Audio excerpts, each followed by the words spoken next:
పునిశీల గారు, సార్ నమస్తే సార్. ఏంటి జగన్మోహన్ రెడ్డి గారికి ప్రాణహాని ఉందా? సాక్షాత్తు మీ ఎంపీలు వెళ్ళి కేంద్ర హోంశాఖ మంత్రికి చెప్పడం, ఇక్కడ ఏదో జరుగుతుందని చెప్పడం, ఇది చాలా సీరియస్ కదండి, సీరియస్ ఇష్యూ కదా. ఏంటి మీ అనుమానాలు?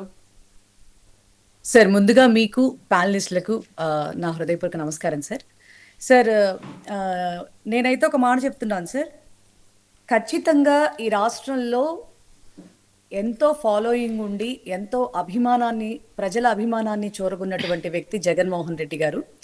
మరి Z+ కేటగిరీ కూడా ఉన్నటువంటి వ్యక్తికి ఈ రాష్ట్ర ప్రభుత్వం ఏమాత్రం భద్రత కల్పిస్తోందో, మరి ఆయన పర్యటనలకు వెళ్తున్నప్పుడు మరి ఎంత దౌర్భాగ్యం అంటే కనీసం హెలీప్యాడ్ దగ్గర కూడా బార్గేట్స్ కానీ, కనీసం అక్కడ ప్రొటెక్టివ్గా పోలీసుల్ని పెట్టడం కానీ కూడా అక్కడ జరగకపోవటం.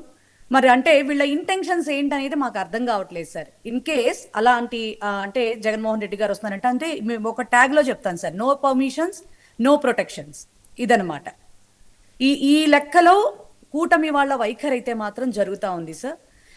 అంటే ఒక ఎంతో ఫాలోయింగ్ ఉన్నటువంటి వ్యక్తి, అలాగే మాజీ ముఖ్యమంత్రిగా పనిచేసినటువంటి వ్యక్తి మరి ప్రజల్లోకి వస్తున్నప్పుడు ఆయన మీద అభిమానంతో వచ్చేటటువంటి పర్సన్స్ ఎలా ఉంటున్నారో, ఎక్కడెక్కడికి వెళ్ళినా ఏ రకంగా ఆయన మీద అభిమానం అనేది చూపిస్తున్నారో మనం డైలీ చూస్తున్నటువంటి పరిస్థితి. కానీ మరి ఆ వ్యక్తి బయటికి వస్తున్నప్పుడు భద్రతా వైఫల్యం అనేది కరెక్టా అనేది మాత్రం మేము ప్రశ్నిస్తా ఉన్నాం సార్. ఇది అంటే మొన్న దేవరపల్లి తీసుకోవచ్చు, అంతకుముందు శ్రీకాకుళం తీసుకోవచ్చు, అంతకుముందు ఏ మిర్చియాడికి వెళ్ళినా, ఎక్కడికి వెళ్ళినా కూడా ఇదే సిచ్యువేషన్. పోలీసు వారు చాలా ఉదారంగా ఉంటా ఉన్నారు, ఏం జరిగితే అదే జరుగుతుందిలే అన్నట్టు. మరి ఏదన్నా ఇన్ కేస్ ఏదన్నా జరిగితే దాన్ని మరి భూతద్దంలో చూపించేటటువంటి ప్రయత్నంగా చేయటానికి మాత్రమే, అదంతా జగన్మోహన్ రెడ్డి గారికి ఆపాదించేటటువంటి ప్రయత్నంగా మాత్రమే జరుగుతూ ఉంది. అందులోనూ వీళ్ళు ఇంత ఉదారంగా ఉండటం వల్ల మేబీ ఏదైనా జగన్మోహన్ రెడ్డి గారికి ఏదైనా హాని జరిగితే who is responsible for that sir? So ఆ అనుమానాలు, ఆ యొక్క భయాలు మాకున్నాయి కాబట్టే, 1, 2 కాదు కదా, 2 ఏళ్లలో చాలా చోట్లకి వెళ్ళారు. వెళ్ళిన ప్రతిసారి కూడా ఏమాత్రం మరి రాష్ట్ర హోంశాఖ ఎంత గొప్పగా వారికి భద్రతని ఏర్పాటు చేసిందనేది కూడా రాష్ట్ర ప్రజలంతా చూడటం జరిగింది. కాబట్టి కేంద్ర హోంశాఖని అడుగుతున్నారా? అంటే ఏంటి, సెక్యూరిటీ పెంచమనా? తప్పేముంది అంటున్నాం. సెక్యూరిటీ పెంచమనా? ఏంటి డిమాండ్ ఏంటని? సెక్యూరిటీ పెంచమనా? ఖచ్చితంగా సార్, ఖచ్చితంగా సెక్యూరిటీ పెంచమని. రెండవది వచ్చేటప్పటికి రాష్ట్రంలో ఒక మాజీ ముఖ్యమంత్రిగా ఆయన పర్యటనలకు వెళ్తున్నప్పుడు మరి రాష్ట్ర హోంశాఖ ఏ రకంగా ప్రవర్తిస్తోందో కూడా అక్కడ వివరించటం జరిగింది. అది మా హక్కు కూడా సార్. గౌరవ ఎంపీలు అక్కడికి వెళ్ళి మరి మా నాయకుడికి కలుగుతున్నటువంటి ఇబ్బందిని రిప్రజెంట్ చేయటంలో మరి అది మా పార్టీ తీసుకున్నటువంటి స్టాండ్ కాబట్టి, మా నాయకుడి క్షేమం కూడా మాకు ముఖ్యం కాబట్టి వాళ్ళు వెళ్ళి అమిత్ షా గారిని కలవటం జరిగింది. ఆయన కూడా సానుకూలంగా డెఫినెట్ గా చూద్దామని చెప్పడం కూడా జరిగింది సార్. అది okay, right. Vamshi, good evening Varma గారు. వెరీ గుడ్ ఈవినింగ్ అండి. ఏంటి జగన్మోహన్ రెడ్డి గారికి ప్రాణహానట? ఒక ప్రతిపక్ష నాయకుడికి, ఒకసారి సీఎం చేసిన వ్యక్తికి కావాలని చెప్పి ఏవో జరుగుతున్నాయి కుట్రలు. ఆయన ఎక్కడ ప్రచారానికి వెళ్ళినా, లేకపోతే ఎవరిని పరామర్శించడానికి వెళ్ళినా సరిగ్గా అక్కడ పోలీసులను మోహరించట్లేదట, ఆయన సెక్యూరిటీ ఇవ్వట్లేదట, రోప్ పార్టీలు పెట్టట్లేదట. డైరెక్ట్గా ఇది అమిత్ షా గారి దగ్గరికి వెళ్ళింది ఈ అంశం. వర్మ గారు గుడ్ ఈవినింగ్ మీకు, పుణ్యసూర్య గారికి, కేఎస్ ప్రసాద్ గారికి, కిరణ్ రాయల్ గారికి, 99 టీవీ వీక్షకులందరికీ. జగన్మోహన్ రెడ్డి గారి నుంచి సామాన్య ప్రజలకి ప్రాణహాని లేకపోతే చాలు సార్. జగన్మోహన్ రెడ్డి గారి భద్రత కూటమి ప్రభుత్వ బాధ్యత. ఆయన మా రాష్ట్ర మాజీ ముఖ్యమంత్రి గారు, ప్రస్తుత పులివెందుల శాసనసభ్యులు, వైఎస్ఆర్ కాంగ్రెస్ పార్టీ అధినేత, ఆంధ్రప్రదేశ్ రాష్ట్ర పౌరుడు. ఆయన భద్రత మా బాధ్యత డెఫినెట్గా. సో ఆయన భద్రతలో ఎట్లాంటి రాజీ లేదు. గతంలో చంద్రబాబు నాయుడు గారు ముఖ్యమంత్రిగా ఉండగా ఆయన కాన్వాయ్ మీద రాళ్లు వేయించినట్లుగా ఈసారి ఎక్కడా జరగలేదు. గతంలో చంద్రబాబు నాయుడు గారు మాజీ ముఖ్యమంత్రిగా ఉండగా ఆయన ఇంటిపై దాడి చేసినటువంటి సందర్భాలు ఇప్పుడు ఎక్కడా లేవు. గతంలో చంద్రబాబు నాయుడు గారు ఎక్కడికన్నా పర్యటనలకు వెళ్తా ఉంటే వాళ్ళ ఇంటికి తాళ్లు కట్టినట్టుగా జగన్మోహన్ రెడ్డి గారి ఇంటికి తాళ్లు కట్టేటటువంటి సందర్భాలు ఎక్కడా లేవు. సో జగన్మోహన్ రెడ్డి గారు ఎక్కడికి రాష్ట్రంలో వెళ్ళాలన్నా కానీ as a citizen of Andhra Pradesh అతని ప్రాథమిక హక్కుని హరించేటటువంటి ఉద్దేశం కూటమి ప్రభుత్వానికి లేదు కాబట్టి ఆయనకు చక్కగా పర్మిషన్స్ వస్తూ ఉన్నాయి. అండ్ ఆల్సో సేఫ్టీ అండ్ భద్రత అదంతా కూడా చాలా కట్టుదిట్టంగా తీసుకోవడం జరుగుతుంది. కాకపోతే ఆయన నిబంధనలు ఉల్లంఘించి ప్రయాణిస్తూ ఉన్నారు. ఏదైతే ఆయన కాన్వాయ్లో జరుగుతున్నటువంటి వరుస ప్రమాదాలను దృష్టిలో పెట్టుకుని కొన్ని పోలీసు వారు పెట్టినటువంటి నిబంధనలను అతిక్రమించడం వల్ల ఆయన చేస్తున్నటువంటి ఆ హడావిడి వల్ల మరి వాళ్ళకి సెక్యూరిటీ లేనట్లుగా అలా అనిపిస్తా ఉంది. ఏదేమైనా కానీ జగన్మోహన్ రెడ్డి గారి భద్రతలో ఎక్కడా కూడా డోకా లేదు, ఎక్కడా కూడా రాజీ లేదు. ఆయన చాలా కాలం పాటు చాలా చల్లగా ఉండాలి. జగన్మోహన్ రెడ్డి గారు ఆంధ్రప్రదేశ్ రాష్ట్రంలో చంద్రబాబు నాయుడు గారు ముఖ్యమంత్రిగా ఉండి చేసేటటువంటి అభివృద్ధిని, ఆ తర్వాత మరి అమరావతి కూడా త్వరలో పూర్తి అవుతుంది ఫస్ట్ ఫేజ్, పోలవరం కూడా ఫస్ట్ ఫేజ్ పూర్తి అవుతుంది. ఆ క్రెడిట్లన్నీ తీసుకోవడానికి జగన్మోహన్ రెడ్డి గారు నేనే చేశానని చెప్పుకోవడానికన్నా కానీ చాలా బ్రహ్మాండంగా జగన్మోహన్ రెడ్డి గారు ఉండాలని అయితే నేను అనుకుంటా ఉన్నా.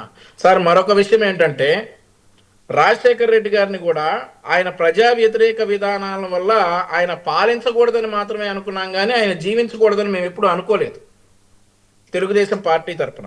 అలాగే జగన్మోహన్ రెడ్డి గారు కూడా చాలా ఆరోగ్యంగా ఉండాలి. ఆయన భద్రత కూటమి ప్రభుత్వ బాధ్యత, ఏమాత్రం డోకా లేదండి.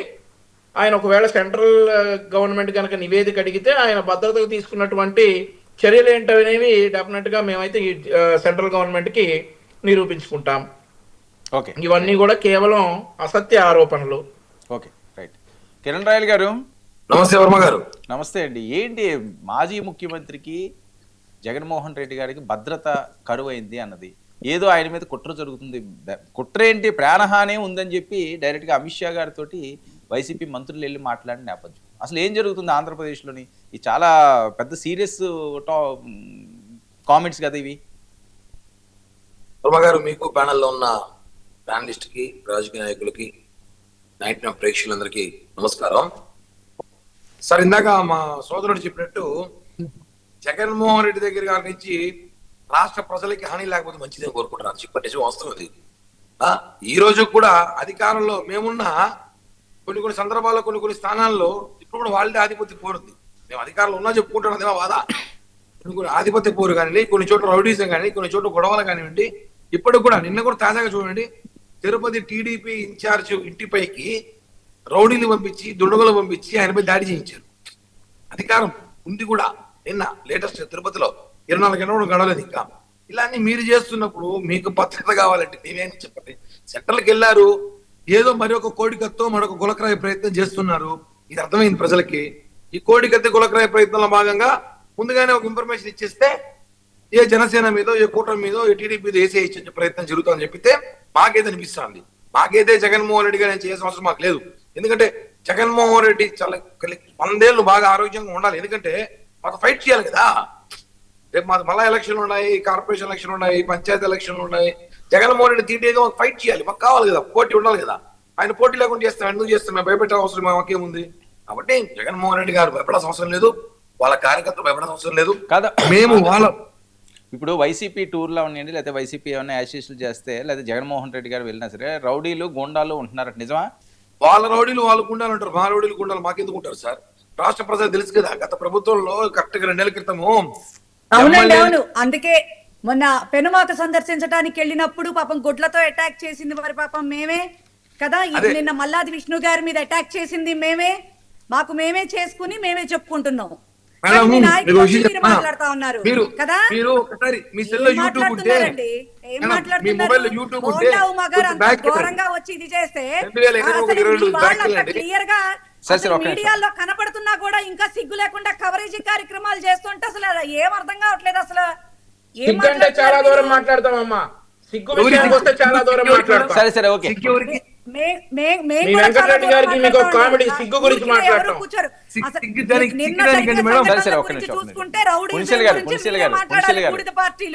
గారు మీకు ఇస్తాను, మీరు నోట్ చేసుకోండి. టైం వేస్ట్, సిగ్గు గురించి మాట్లాడండి. ఆర్గ్యుమెంట్ వాళ్ళ టైం వేస్ట్. మీరు మాట్లాడుతున్నప్పుడు కూడా నేను వాళ్ళు మాట్లాడనివ్వను, మీరు వెయిట్ చేయండి.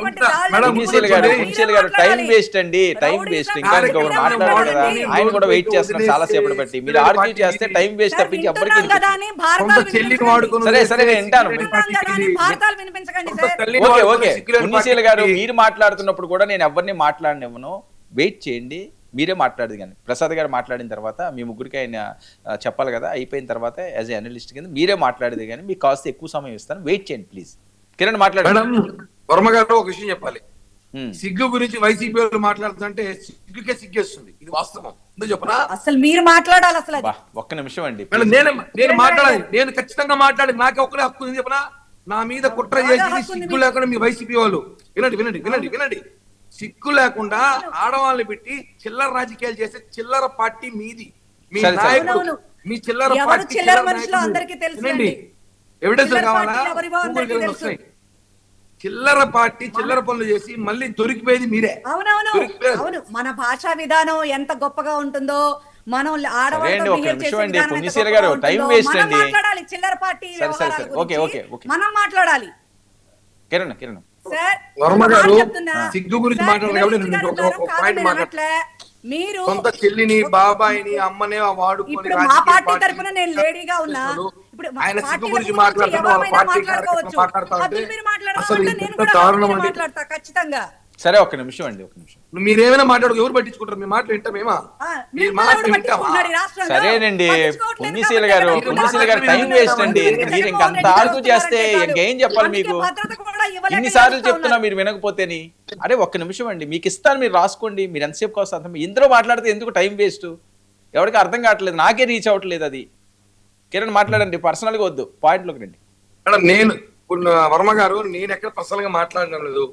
నేను పర్సనల్ గా మాట్లాడి తట్టుకోలేరు కూడా మళ్ళా అవన్నీ మాకు గుర్తు. రెండో విషయం చెప్తా, నేను రాజకీయ పరంగా జగన్మోహన్ రెడ్డి టార్గెట్ చేసిన అవసరం మాకు లేదు.